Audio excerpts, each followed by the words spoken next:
बिस्मिल्लाहिर्रहमानिर्रहीम अस्सलामु अलैकुम रहमतुल्लाह। इस्टेब्लिशमेंट ने मुकम्मल तौर पर पाकिस्तान का कंट्रोल हासिल कर लिया और अपने हालात वाक़यात को देखना शुरू कर दिए हैं कि किस तरह से पाकिस्तान के मामलात बेहतर किए जा सकते हैं। देखें, आगे पीछे इस तरह के वाक़यात रूनुमा हुए हैं जिसकी वजह से इस हुकूमत की मुकम्मल तौर पर साख मुतासर हुई है। और ये जो हुकूमत आई है, निगरान हुकूमत अनवारुल्लाह काकड़ की सरबराही में, और पूरी ये जो निगरान काबीना है, इनसे ये तवक्को की जा रही थी ये मुल्क के अंदर आके कम से कम ये जो पिछली पीडीएम हुकूमत गई है इसका बोझ कम से कम करेंगे, इनका बोझ जो है अवाम के ऊपर मज़ीद नहीं डालेंगे।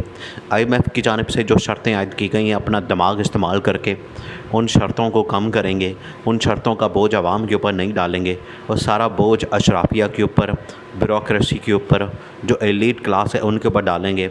जो बड़े बड़े बिजनेसमैन, सनतकार, माफिया, लैंड माफिया, सनत माफिया और हर चीज़ का जो माफिया इस मुल्क के अंदर राज करता है, हुक्मरानी करता है, लूटमार करता है, बदमाशी करता है, उसको हाथ डालेंगे, उसको पट्टा डालेंगे और उनके गिर्द शिकंजा कसेंगे और उनके गिर्द घेरा तंग करेंगे। लेकिन बिल्कुल उसके उलट इस हुकूमत ने भी बिल्कुल बाकी ये जो पीडीएम हुकूमत है उनकी तरह उनके डगर पर चलना शुरू कर दिया और आवाम के ऊपर आते साथ ही पहला बम मारा पेट्रोल का। उसके बाद जड़ावाला के अंदर एक बड़ा अफसोसनाक वाक़या हुआ।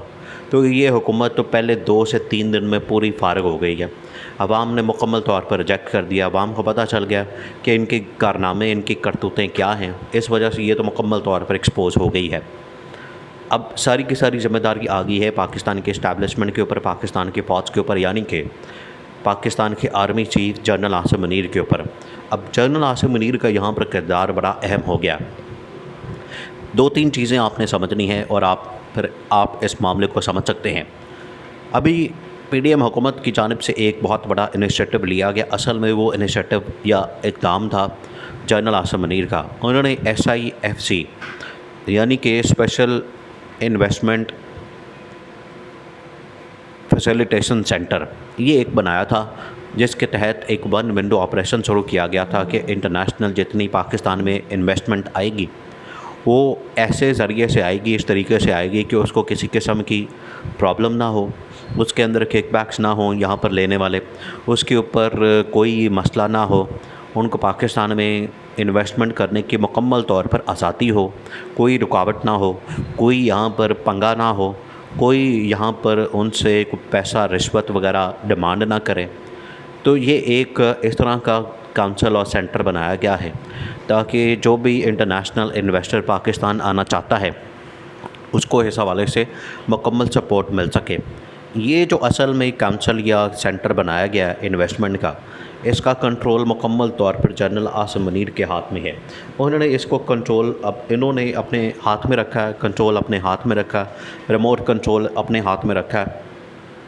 ना इसमें शहबाज शरीफ को मुदाखलत करने की इजाज़त थी, ना शहबाज शरीफ के किसी वज़ीर को मुदाखलत करने की इजाज़त थी। इसहाक़ डार को तो काफ़ी अर्सा पहले ही फारग कर दिया था। उसकी वजह ये थी इसहाक़ डार की कारकर्दगी मुकम्मल तौर पर बेनकाब हो गई थी, सामने आ गई थी। जब IMF के साथ ये बात नहीं कर सका, IMF के साथ मुज़ाकरात नहीं कर सका, उल्टा इसने IMF को इस किस्म की धमकियाँ दी जिसकी वजह से IMF का पारा हाई हो गया, उनका पारा चढ़ गया। उन्होंने पाकिस्तान को कर्ज़ा देने से इनकार कर दिया और पाकिस्तान को बिल्कुल ऐन मौके पे, जिस दिन पाकिस्तान ने डिफ़ॉल्ट करना था उस दिन जाके फिर पाकिस्तान को डिफ़ॉल्ट से बचाया और अपनी मर्ज़ी की शर्तें पाकिस्तान के सामने रखी। इन्होंने फ़ौरन उसके ऊपर अंगूठे लगा दिए, दस्तखत कर दिए, साइन कर दिए, क्योंकि और कोई ऑप्शन नहीं बचा था। और ये डिफ़ॉल्ट के ऊपर ले जाने वाला कौन आदमी था? उससे पहले मिफ्ता इस्माइल, जो कि नाअहल आदमी नून लीग का, और उसके बाद इससे भी नाअहल आदमी, नाअहल तरीन आदमी इसहाक़ डार को लगा दिया। उसकी वजह से पाकिस्तान के अंदर ये डिफ़ॉल्ट की सिचुएशन बनी और पाकिस्तान बिल्कुल डिफ़ॉल्ट के बिल्कुल करीब पहुंच गया। बल्कि उस दिन तो डिफ़ॉल्ट रात 12 बजे कर जाना था, 11 बजे IMF ने डिफ़ॉल्ट से बचाया और इनके साथ मुआहदा कर लिया। फिर उन्होंने अपनी मर्ज़ी से शर्तें कबूल करवानी थी। उन्होंने जो शर्तें कबूल करवाई, उन्होंने कहा था कि हमें इतना पैसा इकट्ठा करके देंगे, इसकी गारंटी देंगे, UAE से गारंटी लेके दें, सऊदी अरब से गारंटी लेके दें, ताकि हम पाकिस्तान को यह कर्जा दे सकें। इन्होंने क्या किया कि इन्होंने सारा बोझ आवाम के ऊपर ट्रांसफ़र कर दिया। बिजली महंगी, गैस महंगी, आटा महंगा, पानी महंगा, पेट्रोल महंगा, हर चीज़ को आग लगा दी और मुल्क के अंदर महंगाई का जो तूफ़ान और सैलाब आया वो आवाम को बहा के ले गया।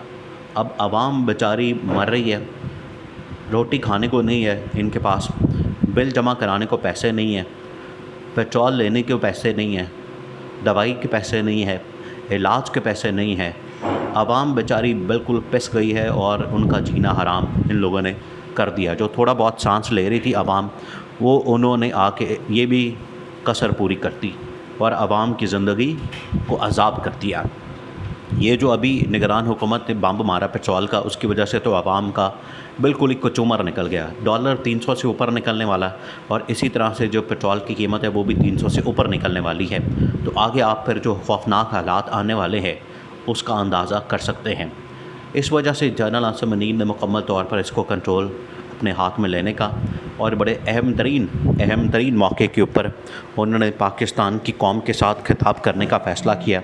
और पाकिस्तान के अंदर ये जो हालात हैं, पाकिस्तान के अंदर ये जो मामलात हैं, पाकिस्तान के अंदर ये जो चीज़ें आज हो रही हैं, जिसमें महंगाई, बेरोज़गारी, लाकानूनियत, फिर ये इस तरह के जड़ावाला में जो वाक़या पेश आया, इस तरह के वाक़यात, ये इससे बराह रास्त पाकिस्तान को नुकसान पहुँचा, पाकिस्तान के इस्टेब्लिशमेंट को नुकसान पहुंचा, पाकिस्तान के सिक्योरिटी इदारों को नुकसान पहुंचा।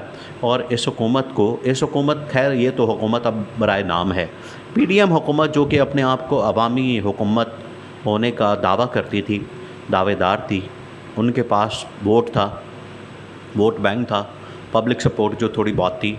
इस हुकूमत के पास तो ये भी नहीं, ये निगरान हुकूमत है और पकड़ दकड़ के मांगे तांगे की इन्होंने वजारतें दी हैं, बंदे बिठाए हैं, लोग रखे हैं।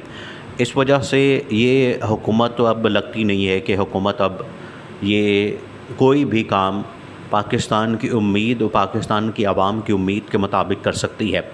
तो ये तो अब बड़ा वाज़ेह हो गया है। जहाँ तक बात है अब जनरल आसिम मुनीर की, उन्होंने ये फ़ैसला कर लिया कि पाकिस्तान को इस मुश्किल वक्त से निकालना है, पाकिस्तान के लिए मेहनत करनी है, पाकिस्तान के लिए काम करना है और पाकिस्तान के हालात को बेहतर करना है। इस वजह से उनकी जानिब से ख़िताब का फ़ैसला और साथ ही इमरान खान की रिहाई का फ़ैसला, ताकि ये जो सियासी हालात हैं, जो पॉलिटिकल सिचुएशन है, जो सियासी अदम इस्तेहकाम है, जो सियासी इंतशार और खलफशार है, इसको कम किया जाए। जब ये कम होगा तो मुल्क के अंदर ऑटोमेटिकली आपका ये जो मुआशी अदम इस्तेहकाम है वो ख़त्म होगा। मुआशी अदम इस्तेहकाम ख़त्म होने की सूरत में मुल्क के अंदर सरमायाकारी, मुल्क के अंदर इन्वेस्टमेंट, मुल्क के अंदर पैसों की रेल पेल और यूएई और अरब ममालिक की जानिब से इन्वेस्टमेंट आ सकती है और इमरान खान की रिहाई इन तमाम चीज़ों से मशरूत है।